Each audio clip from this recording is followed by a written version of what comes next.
Pessoal, agora vocês vão conhecer a pessoa que inspirou a série Tiro no Pé. No pé de Jesus. Rafael Cruz. Cássio, não teve jeito não. Eu vou falar agora do casal gay do Nando Moura, da Júlia Jolie e do Omar. Só que assim, na verdade, o que acontece? Eu não vou falar e vou concordar com a Júlia Jolie ou com o Omar, até porque eles já têm assim questionamentos muito bons que eu vejo e que eu acho que o Nando Moura não respondeu nenhum deles. E esse vídeo aqui, na verdade, eu nem ia fazer ele, mas aconteceu uma coisa hoje que eu me animei a fazer esse vídeo. E aí eu vou, mais pro final, eu vou contar o que aconteceu, eu vou contar os pontos que eu tava levantando sobre esse caso da família gay do Nando Moura. E acabou que eu parei de fazer, porque eu tinha desanimado mesmo de fazer esse vídeo, beleza? Uma coisa que a Júlia Jolie falou e que o Omar também falou e que o Nando Moura não respondeu foi o seguinte: o comparativo era para comparar pessoas criadas com casais héteros e com casais gays. Só que na pesquisa, os dois, a Júlia Jolie e o Omar, apontaram que só tinham duas pessoas que eram criadas, duas entre 15 mil que eram criadas com casais gays desde o início. A maioria acabou que foi um divórcio, e aí a pessoa que ficou com a tutela da criança se uniu com uma pessoa gay. Então a criança não foi criada desde o início com um casal gay. E aí eles próprios falaram que comparar isso com uma família que sempre teve pai e a mãe ali junto, não tá certo, porque não é para comparar famílias héteros com famílias homossexuais. Então como que você vai comparar dessa forma? Não tá certo. Inclusive, pelos próprios dados lá que o pessoal levantou, que o Regneros levantou, a própria Júlia Jolie leu um outro artigo de uma outra pessoa, gaysista tudo bem, mas ele conseguiu dar uma interpretação de outras causas para os problemas que as crianças tinham, para os abusos que as crianças sofriam, que eram muitos problemas financeiros, a distância de relacionamento que os pais, que as pessoas que cuidavam tinham com a criança. Então assim, as conclusões foram muito tendenciosas por isso, porque foram puxadas para um lado que era interessante para alguém. Aí o Nando Moura falou assim que o artigo que a Júlia Jolie apresentou e que o Omar também apresentou, o Nando Moura falou que não refutava o estudo do Regneros. Na verdade, o artigo falava que as opiniões dele não refletiam as opiniões da instituição, dos órgãos lá dos Estados Unidos, da faculdade que ele trabalha e tal. Só que aí você vai vendo que o Nando Moura lendo, ele fala que a universidade reconhece que o Regneros usou as conclusões dele de forma equivocada, que a metodologia estava errada e que realmente convidava as pessoas para ver os dados, não as conclusões que ele tirou. Você tem que entender a diferença entre dados e conclusões. Olha só, eu trabalho com Business Intelligence. Se você não conhece, eu vou explicar para você aqui que vai ser interessante. O que é isso? A gente trabalha com TI, com banco de dados, só que é para pegar dados e com esses dados chegar a conclusões verdadeiras. Estudar dados para poder orientar a empresa no que ela vai fazer. Aí, por exemplo, se você me pegar um dado que fala o seguinte: o número de vendas no final de novembro aumentou muito. Aí chega um analista para você e fala assim: olha só, esse número aumentou porque um pouco antes eu fiz uma campanha de venda que alavancou as vendas. Aí você fala assim, mas aí você pega os dados do ano passado, e no ano passado as vendas já tinham aumentado no mesmo período sem campanha nenhuma. Aí você fala assim, e aí, por que ano passado também aumentou e você não fez campanha? Aí a pessoa vai ficar assim, não sei, como que eu vou explicar isso? Por quê? Porque não foi por causa da campanha. Provavelmente, todo o final de novembro, a gente tem a primeira parcela do 13º. Então acaba que o pessoal tem mais dinheiro e gasta mais mesmo. Então, o aumento de vendas é um fato, isso é inegável. Por exemplo, uma criança abusada é um fato, é inegável. Mas a conclusão de por que aquilo ali aconteceu, isso é o estudo, é isso que é a conclusão que interessa, é ela que é a visão do pesquisador. Entendeu? Então, quando a faculdade fala que as conclusões que o professor tirou estão erradas, ele está realmente invalidando o estudo dele, porque os dados estão ali, o abuso está ali, beleza. Só que a conclusão que ele tirou, foi abusado porque foi criado com casais gays. Isso não vale. Essa conclusão que ele tirou não vale.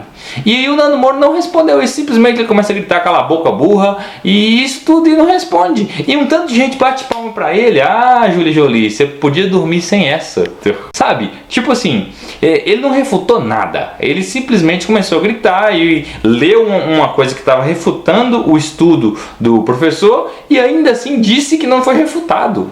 E tem gente que acredita. Eu acho que esse cara é fenomenal mesmo. Eu tô quase comparando ele com o Edir Macedo na arte de dar uma manobrada nas pessoas. Mas, como eu tava falando, esse vídeo não é por causa disso. Hoje eu recebi uma imagem no WhatsApp. Essa imagem aí, ó, olha aí.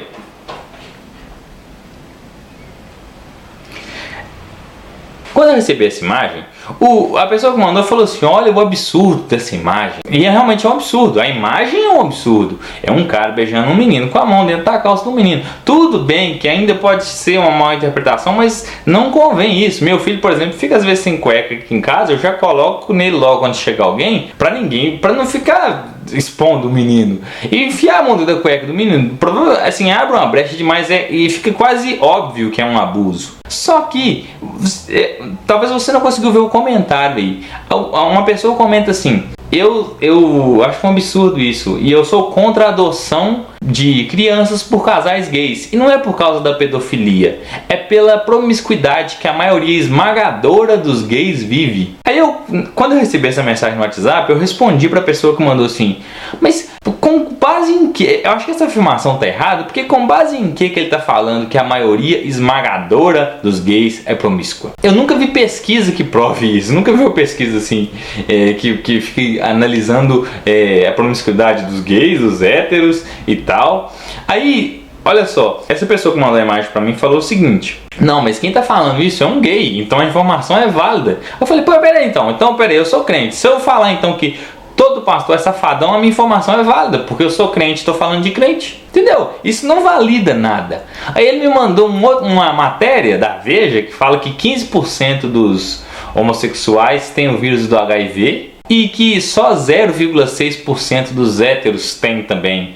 Aí foi bacana, porque nesse grupo tinha uma pessoa que é gay, e na verdade esse grupo é cristão. Aí esse cara que é gay e é cristão falou o seguinte, eu acho que isso aí, esse 15% de gays que tem HIV só tá provando que gays usam menos camisinha, e que provavelmente se não tivesse o risco de engravidar, os héteros também usariam menos e teriam mais HIV. Inclusive ele cita lá o caso do carnaval, que é uma festa que todo mundo pega todo mundo errado, só que usa camisinha, por quê? Porque não quer sair fazendo filho aí desembolado. Ele virou e falou assim, não, mas eu pensei que nem precisava discutir isso, porque é tão óbvio que você vê no seu dia a dia a promiscuidade dos gays, o convívio já faz isso. Aí eu falei com ele assim, calma aí, você tem que ver com qual gays que você está convivendo, porque eu, por exemplo, conheço muitos gays, casais de gays, e eu conheço muitos que não são promíscuos, assim, ao menos eu não sei, né, não é nítido, assim, tem pessoas que têm relações estáveis há muito tempo. Esse amigo meu mesmo que falou que era gay no grupo aí, falou que tem uma relação estável há 6 anos,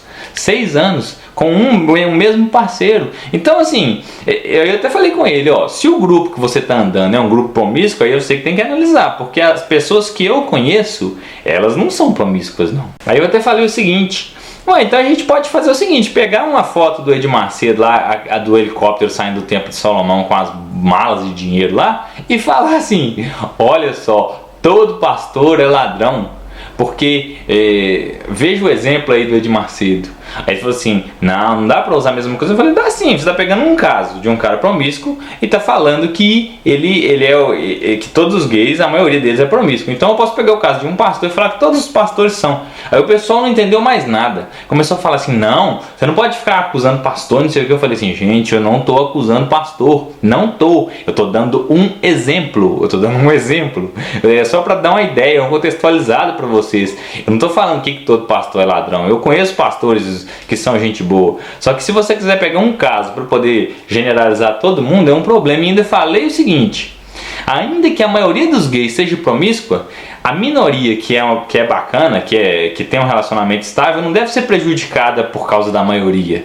Então, inclusive esse amigo que é gay falou o seguinte: não, realmente tem que analisar caso a caso, porque se você for generalizar, você vai prejudicar muita gente. Por que o cara que tem uma vida bacana, que não dá um exemplo de safadeza, ele vai ser prejudicado porque tem pessoas que dão exemplo de safadeza? Aí ele chegou no ponto mais sinistro que eu vi. Ele falou assim: não sei para que buscar dados e pesquisas para coisas óbvias, sendo que a gente já sabe que vai dar coisa ruim. Por exemplo, é a mesma coisa de eu querer buscar os dados lá da Alemanha, porque a Alemanha eles estão querendo legalizar o casamento de homens com animais. Então é a mesma coisa de eu querer legalizar, de eu querer pesquisar dados para poder falar que uma pessoa ser criada nesse casamento de um homem com um animal vai prejudicar a criança. Eu acho essa comparação absurda. Eu acho assim, você está ofendendo demais uma pessoa que é gay. E qual que é o outro problema? Um problema muito grande. Casais gays, você já tem pessoas que adotaram crianças. E você consegue analisar pessoas que adotaram crianças e ver se realmente prejudicou ou não. Mas quem que você conhece? Qual massa de dados que você conhece de pessoas que foram criadas por um homem mais um animal, que era a relação estável? Tem como estudar isso? Não tem. Então você está pegando um caso que dá para você estudar, dá para você analisar, dá para você ver se tem pessoas sendo educadas bem ali, e está comparando com um caso que não tem nada. É uma zona totalmente obscura. Não tem dados ali para você falar se aquilo ali traz benefício ou malefício. Aí você compara os dois. Isso para mim, falácia. Eu não gosto muito de usar essa palavra, não, porque parece que você é ateu debatedor. Não que seja problema ser ateu debatedor, mas no fundo é quase uma falácia para você correr mesmo da discussão. Não, vou jogar lá por meio dos animais lá, porque aí acabou o papo, que não tem nada a ver com o assunto. Entendeu?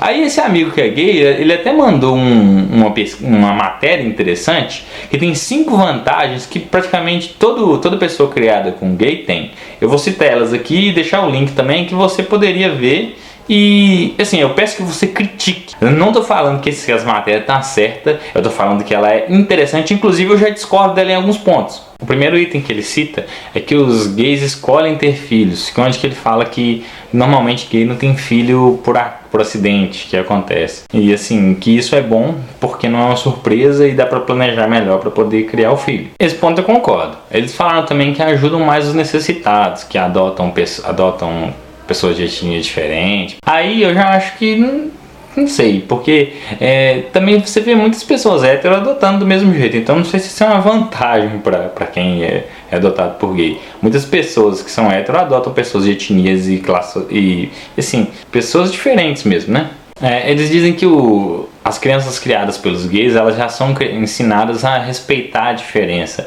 Isso talvez eu acho que tem uma facilidade melhor, mas também acho que não é uma regra. Porque, por exemplo, meu filho, tenta ensinar ele o máximo, eu e minha mulher somos um casal hétero, eu tento ensinar ele o máximo a respeitar diferenças, a respeitar o próximo mesmo. A matéria fala também que os filhos vão bem na escola, vão ter um desempenho bom na escola. E por último, o item que eu discordei mais, que fala assim, que eles criam filhos confiantes, porque a matéria fala que o casal gay vai criar filhos que já vão estar preparados para entender preconceitos e tal. Eu acho que vai depender do filho.